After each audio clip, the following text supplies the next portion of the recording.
নমস্কাৰ সকলোকে পুনৰবাৰ মোৰ চেনেললৈ স্বাগতম জনাই লৈ আহিছোঁ আজি দিনটো ৰাশিফল। আজি হৈছে ২৭ ফেব্ৰুৱাৰী ২০২৫ অসমীয়া ১৫ ফাগুন বৃহস্পতিবাৰ। আজি সূৰ্যোদয় সময় পুৱা ৫:৩৭ আৰু সূৰ্যাস্ত সময় ৫:১০। আজি পুৱা ৫:৫৪ পাছত অমাৱস্যা তিথি আৰু কৃষ্ণপক্ষ। আজি দিনটোৰ প্ৰথম ৰাশি হ'ল মেষ ৰাশি। আপোনাৰ বৈবাহিক সম্পৰ্ক যথেষ্ট ৰোমান্টিক হ'ব। নতুন দায়িত্ব পাব পাৰে।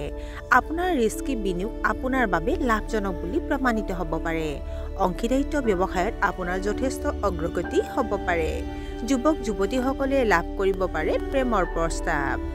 বৃষ ৰাশি। আপুনি হয়তো আপোনাৰ সহকৰ্মীসকলৰ পৰা সহায়ৰ হাত পাব। আপুনি আজি বহু সময় আত্মনিৰীক্ষণত কটাব।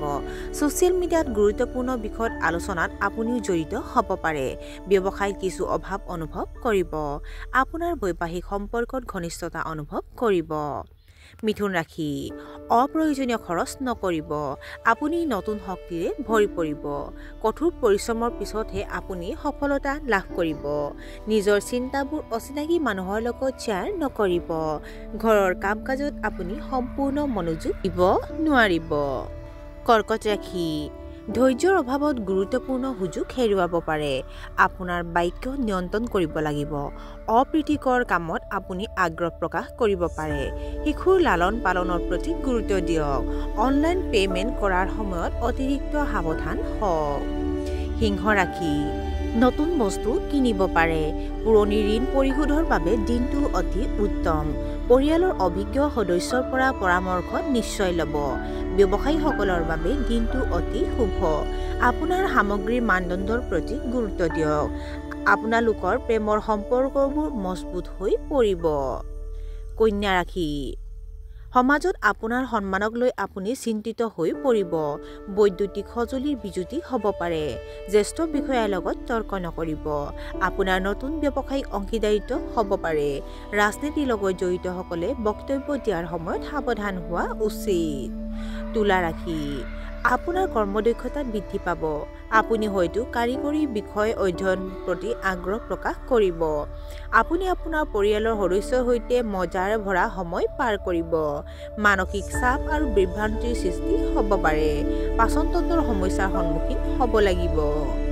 বৃশ্চিক ৰাশি। আপোনাৰ আচৰণৰ বাবে মানুহৰ মাজত আপোনাৰ সন্মান বাঢ়িব। আপুনি হয়তো নতুন ব্যৱসায় আৰম্ভ কৰিব। ডিঙিৰ সংক্ৰমণ আৰু চৰ্দিয়ে আপোনাক অসুবিধা দিব পাৰে। আপুনি হয়তো দীৰ্ঘম্যাদী লক্ষ্যৰ বাবে পৰিকল্পনা কৰিব পাৰে। কাকো অনাকাংক্ষিত উপদেশ নিদিব। ধনু ৰাশি। আপোনাৰ স্বাস্থ্য অতি উত্তম হ'ব। ব্যৱসায়ত তুলনামূলকভাৱে লাভ পাব। আপুনি আজি বহুত ব্যস্ত হৈ থাকিব। জটিল বিষয়বোৰ সমাধান কৰিবলৈ চেষ্টা কৰিব। আপোনাৰ জীৱনসংগীৰ পৰামৰ্শ আপোনাৰ বাবে অতি উপযোগী বুলি প্ৰমাণিত হ'ব। হঠাতে আৰ্থিক লাভ পাব পাৰে। মকৰ ৰাশি। আপোনাৰ পৰিয়ালত শান্তি আৰু সুখ থাকিব। আৰ্থিক বিষয়ত অসাৱধান নহ'ব। আপোনাৰ আত্মবিশ্বাস কমি যাব পাৰে। মানসিক চাপে আপোনাক আগুৰি ধৰিব পাৰে। ধন ধাৰে দিয়াৰ পৰা বিৰত থাকিব লাগে। আপোনাৰ পেটটো বেয়া হ'ব পাৰে। কুম্ভ ৰাশি। বিবাহিত দম্পতীৰ মাজত যথেষ্ট সম্প্ৰীতি থাকিব। ৰক্তচাপৰ সমস্যাৰ পৰা আপুনি সকাহ পাব পাৰে। আপুনি হয়তো নতুন ব্যৱসায় আৰম্ভ কৰিব। নতুন সম্পত্তি কিনিব পাৰে। সকলো কাম সময়মতে সম্পূৰ্ণ কৰিব। আপুনি আপোনাৰ পুৰণি বন্ধুসকলৰ পৰা আশা কৰা ধৰণৰ সহায় পাব। আৰু আজিৰ দিনটোৰ শেষৰ ৰাশিটো হ'ল মীন ৰাশি।